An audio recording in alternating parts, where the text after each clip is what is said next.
So welcome to the Colloquium. It's our pleasure to have Professor Masud Mansuripur today. His official biography is been emailed to all of you, so you can read that. Masud received his bachelor's degree in electrical engineering from a university that has changed its name. Its current name is Sharif University of Technology in Tehran. If you look at Wikipedia, it claims it's the best university in Iran. But of course, that's on the internet, so take it for what it's worth. He then went to Stanford for his master's and PhD in electrical engineering, took his first academic job at Boston University, and then we managed to recruit him to come here in 1988, where he currently holds the UA chair of Optical Data Storage, as well as a professor of optical sciences.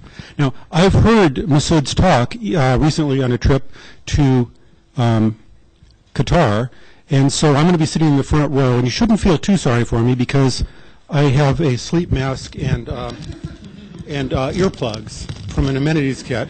So if Jim nudges me when it's time to wake up and to bring the talk to a close, that would be worthwhile. But the rest of you should pay really close attention because, well, as I said, I've heard it before, so I don't need to hear it again, but it's really interesting material. And so with that, Professor Masud Mansuripur.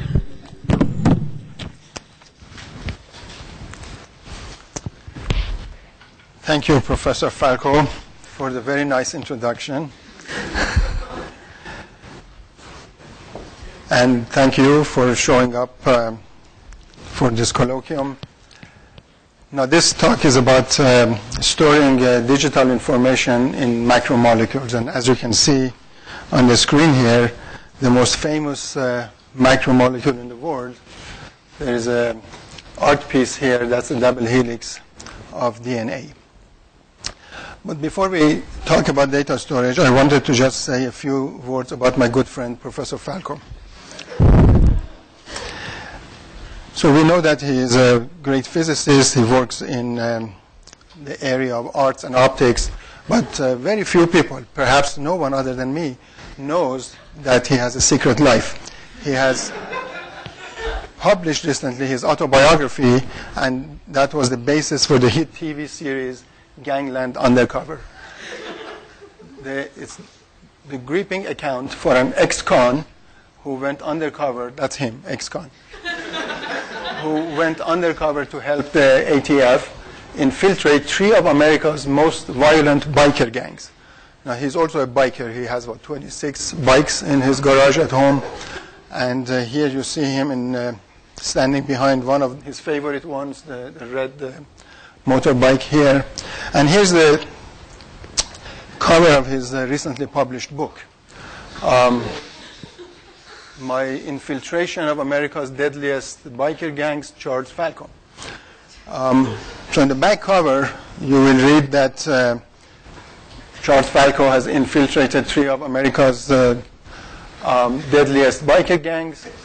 He risked his life suffering a fractured neck and a severely torn shoulder, working deep undercover to bring violent sociopath to justice.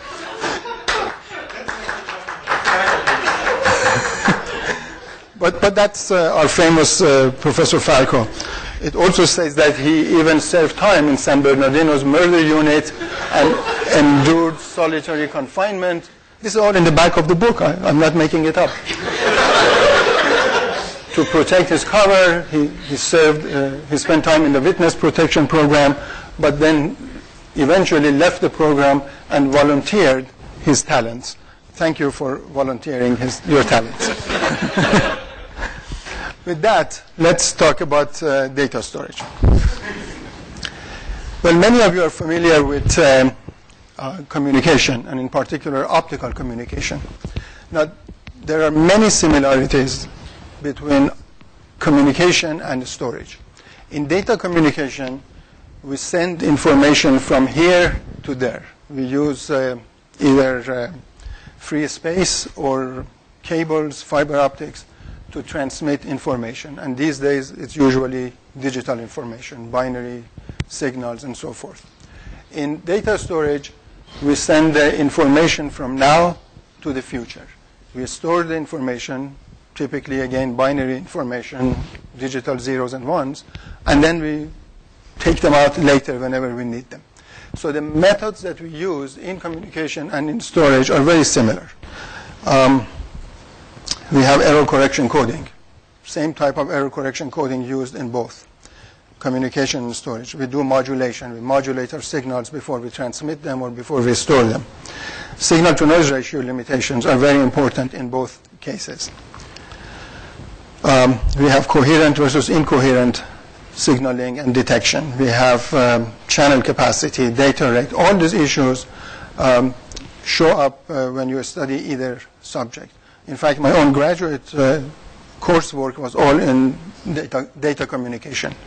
And I learned about information theory and coding and signal processing. And when I went to work at Xerox Palo Alto Research Center on magneto-optical disk data storage, I used a lot of things that I had learned in my communication courses because of these similarities. So let me first tell you a few words about the world of data storage, where we stand today in terms of the available or existing data storage technology. Every computer, every electronic gadget these days has random access memory in the form of dynamic RAM or DRAM. And these are simple electronic circuits. Each bit has a transistor and a capacitor, and the charge accumulates on the capacitor if it's a 1, and the charge is emptied if it's a 0. These are dynamic in the sense that the charge dissipates quickly, so they have to be refreshed frequently. But they are cheap, they are fast, and they are used as the main memory, semiconductor memory in your computers and cell phones and other devices. These are what we call volatile memories, because if you turn off the power, the data disappears. You cannot store data in this type of memory permanently. As long as the computer is on, the data is there. Otherwise, it's gone. There is another type of semiconductor memory. It's called SRAM, or static RAM. These are more expensive because they use flip-flops, more than one transistor, to hold the data, but they don't need refreshment. Once the data is written, it stays there. But again, as long as the power is on. Once you turn off the power, the data disappears. And they are faster, but they are more expensive to make, and so I have put down some typical prices for a block of this type of memory that goes into laptops and desktops and so on. So these are the main types of memory that electronic systems use. And then there's the hard disk. Hard disk drives are what we call secondary storage. You put the data on the disk drive for long-term storage. It's non-volatile. If you turn off the power, the data stays there. But there is mechanical motion involved. The disk has to rotate. The head has to move. So the data rate is not as high as it is for semiconductor memory. So each one has its own purpose. In the computer, for fast computation, you use DRAM and SRAM. For backup of large amounts of data and later access to them, you use hard disks. These days you can buy a 3 terabyte. Tera is 10 to the 12. Giga is 10 to the 9. Tera is 10 to the 12. 3 terabyte on a 3.5-inch disk, single platter. The data rate is about 210 megabytes per second. It's pretty fast. Disk rotates at 7,200 rounds per minute. And typical price of this is $80 or $90. And Seagate has recently introduced even bigger, higher capacity drives with like 10 or 12 terabytes for $200 or $250. So this is the kind of main type of data storage that is used today. In addition, we have flash memory. Flash memory, you have seen these things.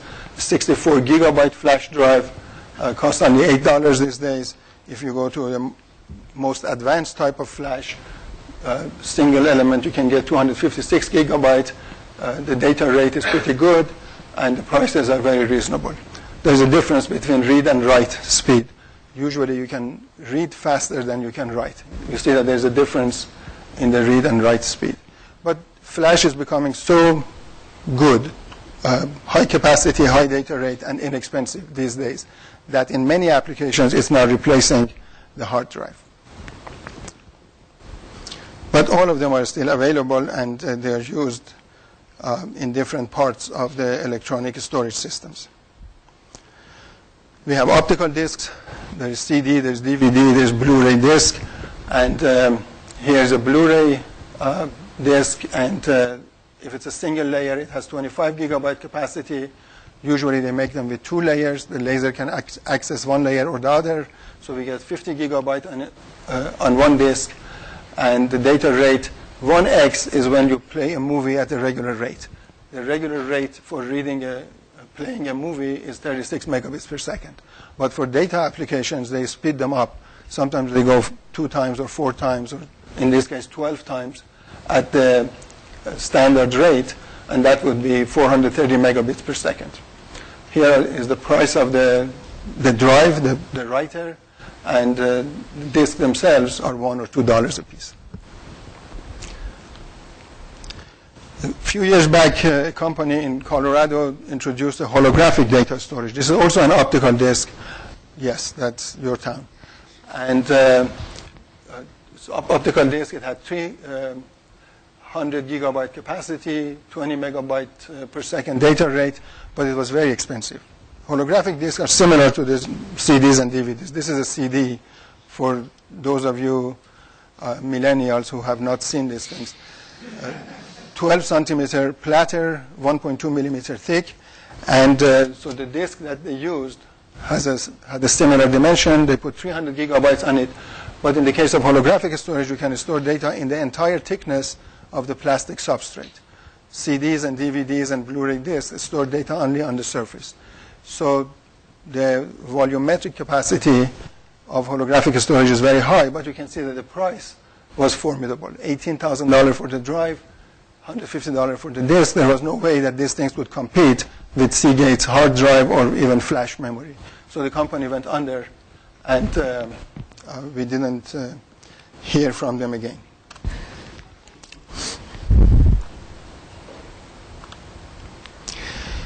There's also this MRAM, magnetic random access memory.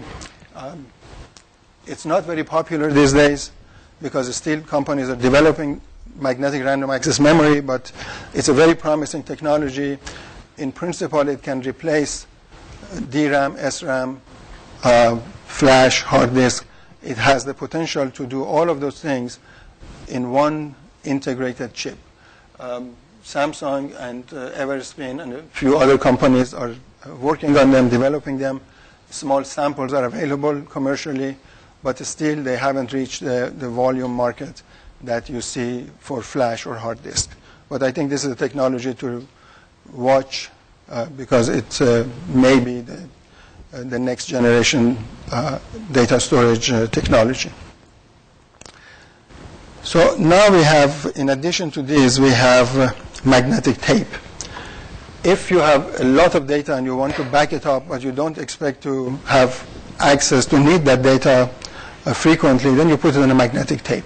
Magnetic tape has long access time. You have to rotate the cassette to get to the data that you want.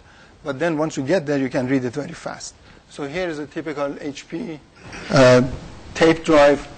This one accepts 3 terabyte cassettes, 6 gigabit per second. Once you get to the data, you can read it at this rate, very fast. But the price is very high, $500 to $1,500. And this is another one that has even more capacity. This is a cassette tape for 3 terabyte. You pay $15 these days. For 15 terabyte, you pay $100. But if you have a lot of data and you want to store it somewhere and you don't expect to need access to it frequently, then you use magnetic tape. IBM and Sony recently announced that they have developed the technology to make 330 terabyte tape drives. It's not in the market yet, but the underlying technology is there. So we're getting close to petabyte per tape. Peta is 10 to the 15. So 10 to the 15 byte is on the horizon for magnetic tapes. So now in cloud server data storage system. All of these different memories are used. Some of the data is on electronic, flash, or DRAM or SRAM. Some of it is on optical disk. Some of it is on magnetic disk. And some of it is on magnetic tape. And we get to that in a few minutes. But let me just say a few words about conventional optical disk technology, because after all, this is College of Optical Sciences. And I wanted to say a few words about optical disks. There are three types of optical disks. We have compact disk, or CD. That was the first generation, came out commercially in 1983. And initially, it was used for storing audio information, music in particular. And then the next generation could store digital data as well. The capacity of the disk was 700 megabytes. Again, this is the size of the disk. It's 12 centimeter diameter, and the thickness of the plastic substrate is 1.2 millimeters. And for a CD, the capacity was about 700 megabytes. Well, that's the first generation. And 700 megabytes was what they needed to store Beethoven's Symphony No. 5, a particular performance of it, because the chairman of Sony was fond of that particular symphony. I have shown this line in this light color because I want to indicate the wavelength of the laser that was used in CD players. In those days, the shortest wavelength semiconductor laser that was available was 780 nanometer wavelength laser, near infrared. So the color is supposed to indicate that CDs were using infrared or near infrared lasers. In the mid-1990s, the technology had advanced. We had red lasers, 650 nanometer wavelength. So now we could focus the light more sharply, and we could put more data on the same disk. Same size disk, but now we could put 4.7 gigabyte on a single platter using better lenses and shorter wavelength light sources. These disks could also be made double layer, so you could put 2 layers of information on the surface of the disk, and then the capacity would go up to 9.4 gigabytes. And then in the early 2000s, the Blu-ray disc came along. Again, the same size, 12 centimeter platters, but this one could hold 2 hours of high-definition movies, and the capacity was 25 gigabyte for 1 layer, 50 gigabyte for 2 layer. And they used the blue laser at 405 nanometer wavelength. So as the technology advances and people can make shorter and shorter wavelength semiconductor lasers, they could focus sharper and get more data on the same size disk. These disks are available in 3 formats. You can get them read-only. The data is stamped in the factory on the disk, a movie or sound or some other information like games. But you cannot, as a user, you cannot erase, you cannot record on those disks. Those are the read-only types. Then there are recordable types, where we call them write once, read many, or warm, because you can record on them once, burn holes in them, and then you cannot erase it afterward. And then there are rewritable or erasable disks, where you can erase the data and write new data on the same disk, or overwrite the existing data without having to erase it. So all 3 formats are available for CD, for DVD, and for Blu-ray. And here in this college, we had the Data Storage Center for many years, and we worked with the industry. Many companies were members of our center, and we worked on phase change technology, for example, for rewritable disks. We worked on magneto-optical materials, and many of our students worked in the area of optical storage, and they graduated and went to work for the industry, or they started their own companies. But right now, the hard disk and flash have advanced to the point that optical disk is not able to compete. And so this technology is not going anywhere. Blu-ray is the last generation of optical disk technology. What was an advantage in the early days, the short wavelength of light, is no longer an advantage, because we are stuck at 4 or 5 nanometer wavelength. We can focus the light to maybe 200 nanometer spots and write marks, but magnetic hard disk can do much better than that. They are not limited by the wavelength of light. And flash can also do well because they do lithography, which allows them to write very small lines or transistors much better than 200 nanometer. So this technology is technology of the past. And that's why I said some of you may not even recognize an optical disc. So if you look under the microscope, put a CD under the microscope and focus the light on the data layer, this is what you see. You see pits. The minimum pit length for a CD is 0.83 micron.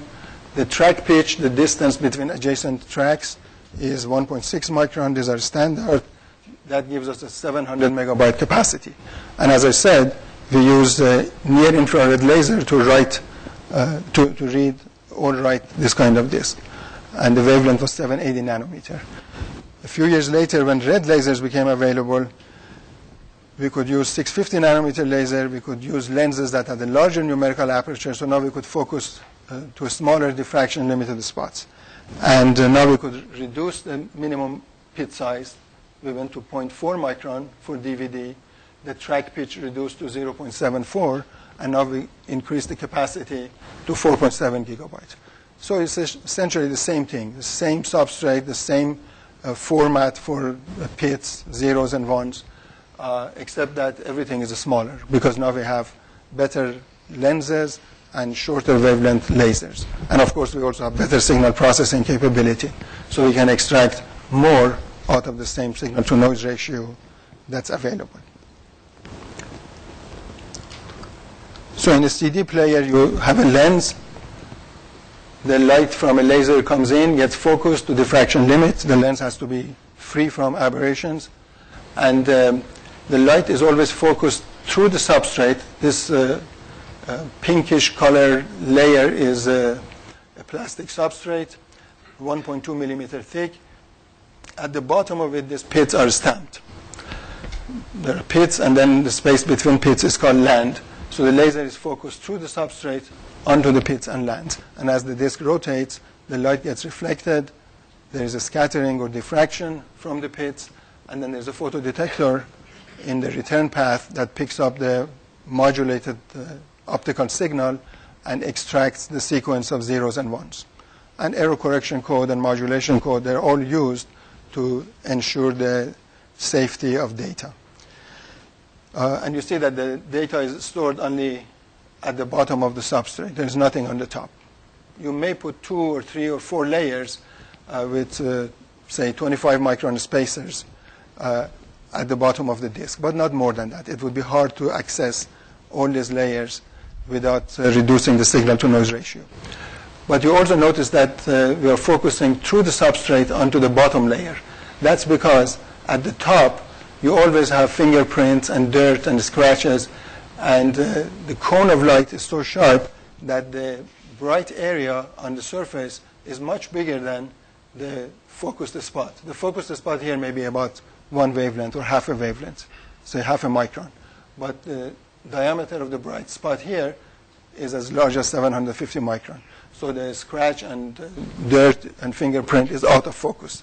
That's a great way to protect the data against handling errors. So all of the optical disks work on the same principle. It's just that they use better lenses, shorter wavelength lasers, and denser patterns of lands and pits. So in the past decade or so, we have seen the explosive growth of internet. And there has been tremendous demand for data storage. This is an article from The Economist about 2 years ago, and the title was, "Are we running out of data storage space?" The industrial internet generates a vast amount of data, but where are they all going to be stored? So this is the picture of a data center. And these are computers and storage devices, hard drives, tape drives, optical disks.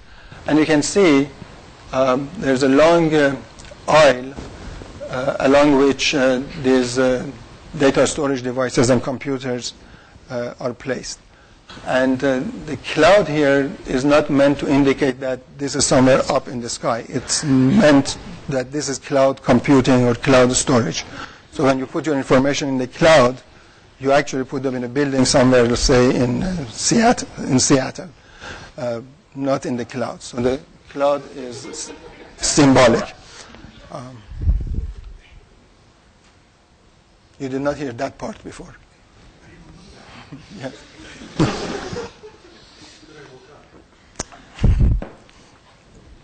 So we are no longer talking about gigabyte and terabyte.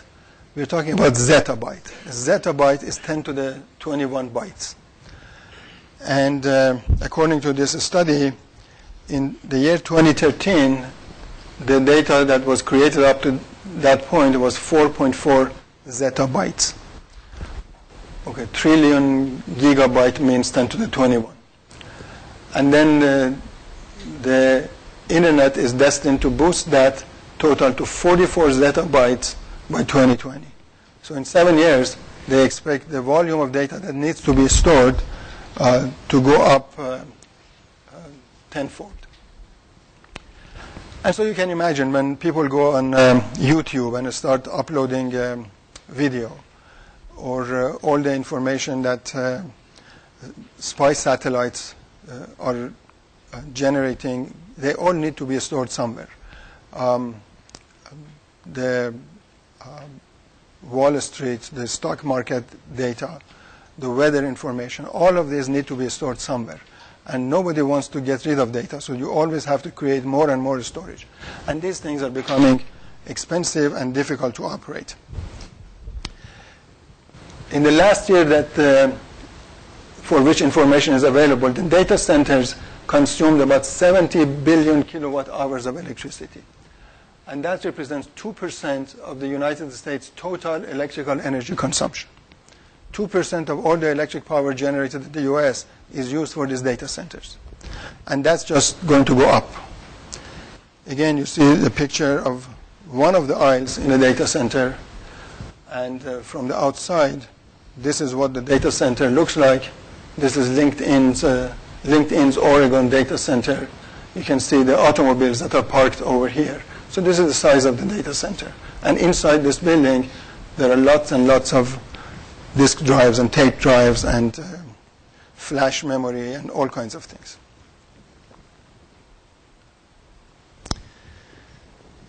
So, have we reached the end? Is there anything we can do beyond flash and hard disk and magnetic tape?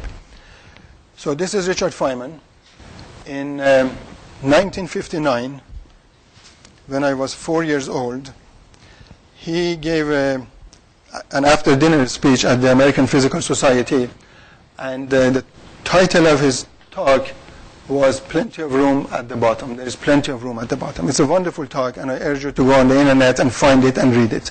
So he is predicting the future of technology, nanotechnology in particular. This is probably the beginning of nanotechnology. And he's saying here that you need roughly 125 atoms to store 1 bit of information. And he has estimated that there are 24 million books in the Library of Congress, and if each book is the size of an encyclopedia, you can multiply things and find that that's 10 to the 15 bits, a petabit of information.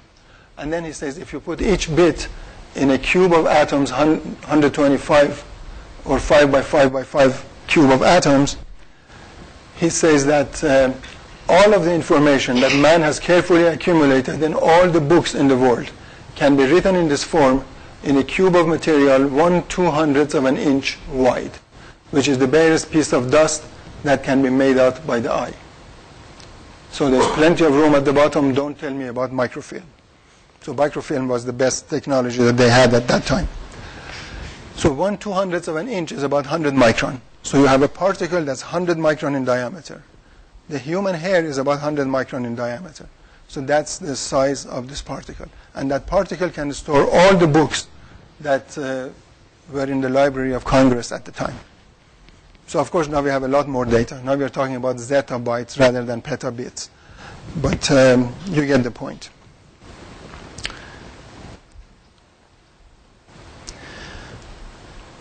So sometime in the year 2000, I was thinking about where we can go from today's technology, from that day's technology. And I asked myself the question, how does nature store information? If we look at nature, maybe we can learn something about alternative ways of data storage. And I could only think of 3 places where nature deliberately stores information. One of them is obviously in the human or animal memory. We see things, we read things, and we remember them in the future. So that's data storage, human memory. The second one was DNA and RNA molecules. These molecules store the blueprint of life, and they do it in a digital format. And so we may be able to use that method or the ideas that nature has evolved over the past 3 billion years or so to our advantage if we want to do better data storage. And the third system that I could think of was the immune system. That's why vaccination works. You get vaccinated and your body remembers the pathogen, and in the future you don't get the same disease because your body knows what to fight. So these are the only things that I could think of at the time. And it appeared to me that human memory and immune system are too difficult to try to turn into a commercial system. But DNA and RNA are more promising. So I thought we could store data in macromolecules in general and in DNA and RNA in particular. So that was 2000. And at the time we worked on this, I had students, postdocs, we worked on developing a system and demonstrating the principle of reading and writing. But nobody took us seriously. Everyone laughed at us and said, this is pipe dream, don't try that. We need solid state systems, you are using micro-fluidics, who can handle single molecules. So after a few years, the funding dried up and we stopped working in that area. So the last paper that my group published in DNA data storage or macromolecular data storage was 2007. And nothing happened until 2012. 2012, a group at Harvard, George Church and his colleagues, they showed that you can store a book, the contents of a book, in a DNA molecule. And so they used genetic techniques. Biotechnology at that point was able to synthesize DNA so that you could store an entire book in a number of DNA segments. And this paper was published in 2012 in Science, and suddenly everyone was talking about DNA data storage. So here is another paper in Nature Letters, again towards practical, high-capacity, low-maintenance information storage in synthesized DNA. This was a different group, a British group. Here's the Time magazine, 2012. They say the first book to be encoded in DNA. 2 Harvard scientists have produced 70 billion copies of a book in DNA code. And it's smaller than the size of your thumbnail. Here's the Economist, 2013. Archives could last for thousands of years when stored in DNA instead of magnetic tapes and hard drives. So now everyone is excited about this. The funding agencies are putting a lot of money into this. And of course you can say these newspapers are fake news or lamestream media, but still I take the New York Times and Time magazine seriously, more so than the Breitbart news. But so here's, again, New York Times, January 2013. Nick Goldman is one of the British biologists who is not involved in translating biotechnology, synthetic fabrication of DNA, and sequencing of DNA into practical systems for data storage. 2015, again, these are people from Microsoft and University of Washington, University of Illinois. They're also developing DNA. They say that DNA molecules can be the basis for an archival storage system potentially capable of storing all of the world's digital information in roughly 9 liters of solution. Well, you get the point. I don't want to go on and on. Just this year, this is Science, March of 2017, MIT Technology Review, May of this year, New York Times, again, 2 months ago. And they're all talking about storing data in DNA.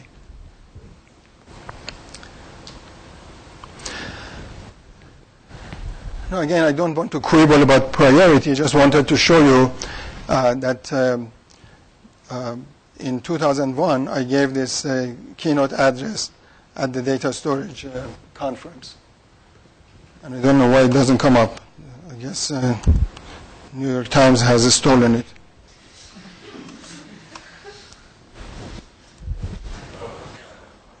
Oh, no.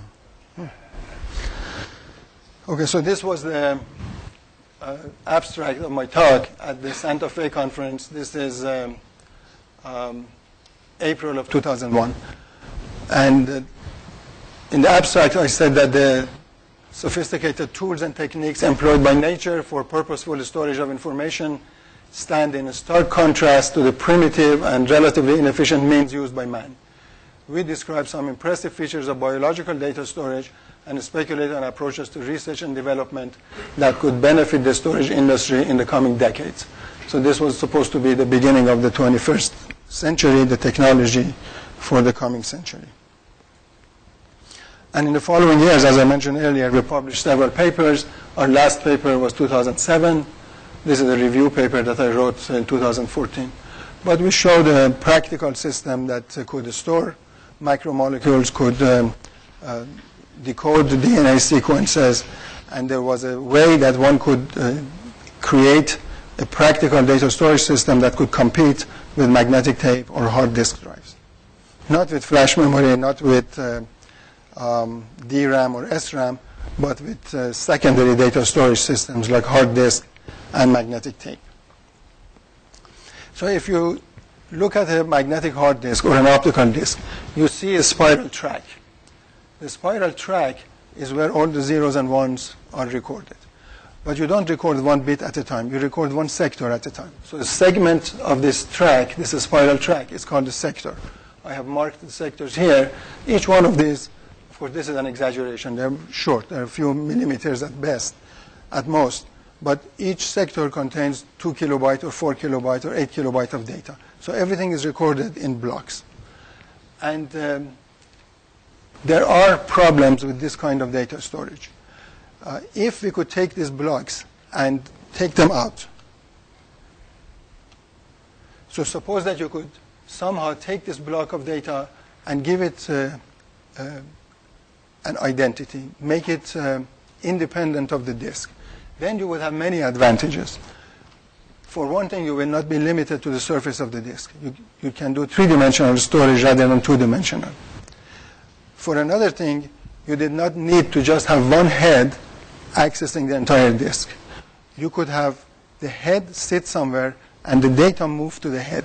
So the data would be mobile, the head would be stationary. But if the head is stationary, you can integrate millions of them on the same chip. So now you could have millions of macromolecules, data blocks, swimming around the system, going to different read-write stations, and getting recorded or modified or read. And then you have massive parallelism, so you can store a lot of data in a small volume. So you will not be limited to 2D surfaces anymore. You could make a genuinely 3D storage system. Read-write heads can be stationary. They don't have to fly on the surface of the disk. You don't have to keep the head flying 10 nanometer above the surface of the hard disk. And you could integrate numerous read-write heads into a chip, so take advantage of massive parallelism. So just by taking the block of data out of the disk and giving it its own identity, you would have many, many advantages. So here's a single strand of DNA, and I'm using DNA just as an example. Any macromolecule would do. So DNA has 4 bases. We call them G, C, A, and T, the first letter of the chemical that defines the base. And the size of each base is roughly 1 cubic nanometer. What Feynman said about 125 atoms, that's roughly the size of each base. So Feynman does not have priority, Mother Nature does, by about 3 billion years. And there are 4 bases, so that means we can encode 2 bits, 2 binary digits, 0, 0 assigned to A, 0, 1 to G, and so on. So you can put 2 bits in each one of these bases. And if you want to have a megabyte long sequence, including error correction coding, so you add 10% or 20% additional zeros and ones for error correction coding, which is what we do in hard disk and optical disk and in any electronic storage system today. Then the length of the DNA strand will only be 2 millimeters. Now you can take this 2 millimeter strand, which is only 1 nanometer in diameter, and wrap it up in a lipid membrane or some other membrane. And then you will have a sphere that has a diameter of only 100 nanometer. So 100 nanometer lipid membrane can store 1 megabyte of DNA data. And we can use biological techniques to, for example, plant antibody molecules on the surface of the lipid membrane. And antibodies have unique capabilities. They can act as addressing information. So you can think of the lipid membrane with antibody molecules on it as a self-addressed envelope. And the data is sitting in that envelope, and all you need to do is to open it and read it, then put it back and store it again. Now I emphasize that I'm using DNA or RNA just as an example. Any macromolecule that has 2 distinguishable bases, A and B, it can be anything. As long as you can distinguish 2 bases, you can store lots of data in such polymer or macromolecule. So again, I showed you a picture of CD and DVD before. Now I want you to focus on just one pit. This is the smallest pit on a DVD, 400 nanometer across and about 100 nanometer deep. So how much data, DNA data, can I put into this pit? So this is a virus. It's 65 nanometer in diameter. There is an RNA molecule inside it. That RNA molecule has 12,700 bases. Again, 2 bits per base. These are the dimensions of the smallest pit on a DVD. The diameter of the virus is 65 nanometer, and you can put 40 viruses inside that pit. Multiply the numbers, you get 10 to the 6. So you can easily put 1 megabit of data inside the smallest pit on a DVD. And that pit typically is used for 1 bit of information. So we have a 1,000,000-time advantage just by doing this. And of course, this virus is mostly proteins that protect the RNA. The RNA itself is much smaller. You can do much better than 10 to the 6 if you did not have this protective shell around the RNA. Which is just an example, the order of magnitude of things that you can do when you use macromolecules. So how do we do reading and writing of digital information into these macromolecules? One of the ideas that has been around is this. You take 2 chambers with a wall in between them and with a small hole separating the chambers. You fill these 2 chambers with salt water. You want ions to conduct electricity. And you put an electrode, a positive electrode in one chamber, negative electrode in the other chamber. And when you apply a voltage, this molecule, if it's negatively charged, it finds its way toward the positive electrode and goes through the nanopore. And in doing so, it allows you to do things to it, either read it or write it, while each base goes through the nanopore. I'll say a few more words about it later, but that's the basic idea. 2 small chambers, a wall in between the 2 with a small hole. And when the macromolecule goes through, you have the ability to do either reading or writing by modifying or by identifying the base that is currently in the nanopore. So this is one of the chambers that we built here. We used two-photon polymerization. We wrote this, we built these chambers up from the bottom, and you can see that we have the hole in the middle where we put our nanopore somewhere here, and then we had access ports so we could bring in the DNA molecules or liquids that we needed to place in here. The dimensions are shown here, but this is just ordinary lithography. We could do much better than that, but already you can see that these are very reasonable dimensions for a practical system. And we noticed that if we did not cover these chambers, the water in them would evaporate in about 20 seconds. There's just a tiny drop of water here. So we had to put a roof on these chambers. We built the complete covered chambers, and then we brought in liquids, and then the liquid and DNA could stay there forever. So this is the basic principle again. You have a membrane with a nanopore here. Put negative electrode here, positive electrode there. If you only have electrolyte, the molecules, the ions go through the nanopore, and you have an electrical current. We had about 100 picoampere of current when we measured the current across the nanopore. But then when the DNA molecule went through, the current was blocked because different bases have different size. If a big base goes through, it blocks the current more than a small base. So the current gets modulated. And ideally, if you have a very narrow wall or membrane and good signal-to-noise ratio, you can distinguish the four bases. The T and G and C, they will have different levels of blockage of the current. And so you should be able to read the molecule as it goes through. When we did this work, we were using lipid membranes and biological nanopores. We used a protein that allowed the DNA molecule to go through. But later people built solid-state devices. So here's a solid-state nanopore schematic diagram that shows this pink or brown layer is metallic.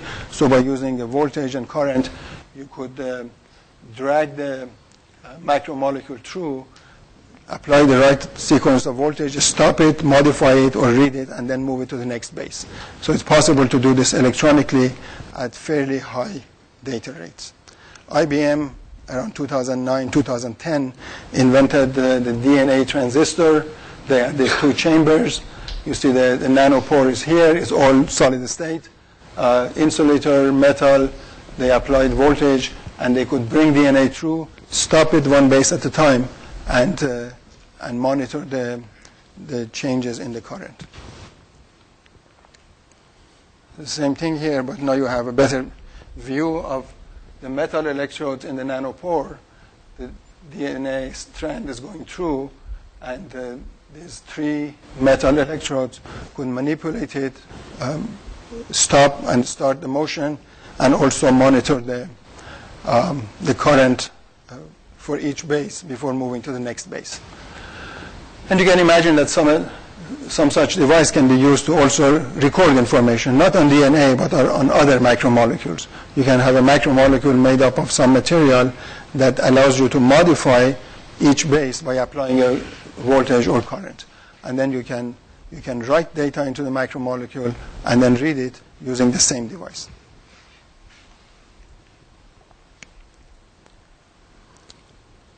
The group at Harvard developed a nanopore using graphene membranes, and graphene is very thin, just one atomic layer, one carbon layer thick. They used focused ion beam to drill a hole in it, and they showed that they could read DNA molecules as they went through.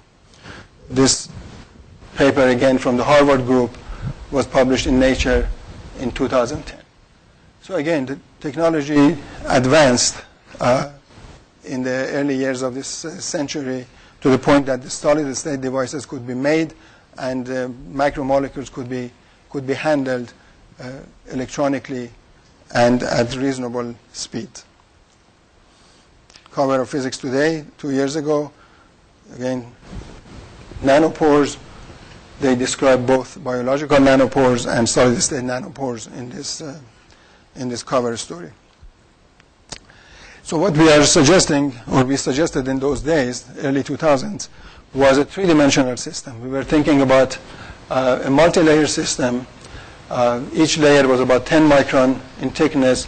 You could stack 1,000 of them, and that would be just 1 centimeter. And then your entire chip would be 1 by 1 by 1 centimeter. And on each layer, we could put 1 million chambers to store the DNA molecules. Each chamber would be, say, 5 by 5 by 5 micron. Very easy to do lithographically, but you could put 1 million of them on each layer. And then you could have thousands of read-write stations on the periphery of the device. On the periphery, because I wanted to put windows on these layers and access them with a laser beam. There are good reasons why we should use lasers to do things with the molecules. But a system like that could easily store 10 to the 5 bytes. And that was just the beginning. We could do much better than that if we improved the lithography and the molecular encoding scheme. So I used to say that you can put a petabyte of data in a sugar cube. And this is a sugar cube, 1 by 1 by 1 centimeter. Now, of course, this sugar cube is not just an ordinary sugar cube. You can imagine that we are talking about a high-rise building. We built a high-rise building that is 1 by 1 by 1 centimeter. And in this high-rise building, we have 1,000 floors, 1,000 layers. On each floor, we have 1 million rooms to store the DNA or macromolecule. And we have windows to access these rooms that are on the periphery. We have corridors to move things around, elevators, staircases, etc. So it's really not a sugar cube, but it's a high-rise building, miniaturized to the size of a sugar cube, something like this. Yeah, imagine this is like 1,000 floors and 1 million rooms in each floor. This is not what you think it is. This is an acronym that I have used for tiny repository with unprecedented massive parallelism. Now you might say that, well, there's a spelling error here. This is unprecedented. You might say that this sugar cube is purely white. I could have used a brown sugar cube. You could say that to build such a huge building on such a small scale, I would need a small hand. But all of these are purely coincidental. Now, I understand that this acronym may be trademark or licensed, and I may not be able to use that. So I came up with an alternative acronym for the system, which is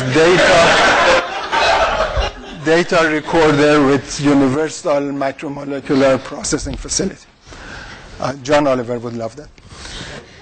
But anyway, so that's the idea. This is the first seditious colloquium of the semester. I did not mention any names.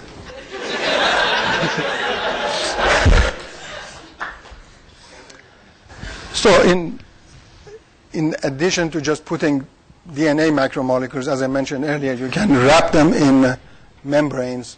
There are all kinds of membranes that are available, like lipid membranes or other kinds. You can put antibodies or other molecules on them and use them for addressing and packaging and preserving. So there's a lot of possibility here. So 5 by 5 by 5 micron parking spots for each molecule, that only, for 1 million of them, you only need 1/4 of a square centimeter. For each layer, you have 1 million parking spots. You can put 1,000 read-write stations and do everything in parallel. And read-write stations, I'm assuming that they are 20 by 20 micron, just like the ones that we built with 2-photon polymerization. The space that you need for 1,000 read-write stations in one layer is 0.1 centimeter squared. The rest of the space, you need to create plumbing, micro-fluidic channels, and corridors that allows these molecules to swim electrophoretically under the electric field gradients to move from one chamber to the other. So if you add them together, you get about 1 square centimeter per layer. And if each parking lot can store one block of data which is 1 megabyte long, then that would be 10 to the 12 bytes, a terabyte per square centimeter. And you have 1,000 layers, so that's 1 petabyte. Petabyte per sugar cube. So this is the architecture for the chip that is scalable, so you can do this with 1 million parking spots and many read-write stations. The blue chambers are the parking spots. The gold-colored ones are microfluidic channels. The corridors where the macromolecule swims in the liquid. Everything is filled with liquid. This is microfluidic system, liquid state as opposed to solid state. And then there are binary valves here. I'll show you what these binary valves are in a second. But the number of wires, electrical wires that you need to control these valves to open and close different chambers and define the path to move the molecules around, you only need the logarithm of the number of parking spots. So if you have 1 million parking spots, the log to the base 2 is 20. So with 20 wires, you can design the system such that you can control any combination of valves. And so these details are published in our papers, and I don't need to go into any details, but I want you to know that it's possible to design a microfluidic system with today's technology to handle this kind of macromolecular data storage blocks, data blocks. This is a binary valve. What we need here is the ability to switch between one path and another path. And so if the switch block is up, the liquid or the content of the macromolecule goes this way. If I bring the switch down, then the molecule moves the other way. So these are MEMS, microelectromechanical devices. We can make them these days roughly about 1 or 2 microns on each side. And so we need 1 million valves, we need 1 million parking spots, lots of microfluidic chambers and channels, but they all fit on a square centimeter device. And then you can have 1,000 layers or 2,000 layers where you repeat this thing. It's truly three-dimensional and allows you to store petabyte of data with very high data rates. And you can do read, write, erase, everything in this system. None of those people who have published papers recently have proposed a system like this. All they're doing, they're saying that we can store data in DNA. And then they use biological techniques, synthetic DNA, sequencing techniques. When they write their book in DNA, it takes them about a week to generate the DNA molecules and a few days to sequence them. So yes, they can store 17 million copies of the book using polymerase chain reaction, but it's not gigabit per second or 100 megabyte per second type of data rate. It's very slow.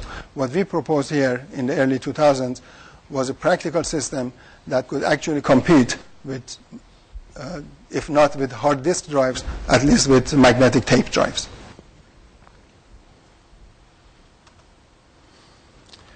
So finally, let me conclude by saying that I believe macromolecular storage techniques are capable of 3D storage, genuine 3D, by stacking these layers on top of one another. This is very different from today's technology, where everything is 2D or at most a few layers.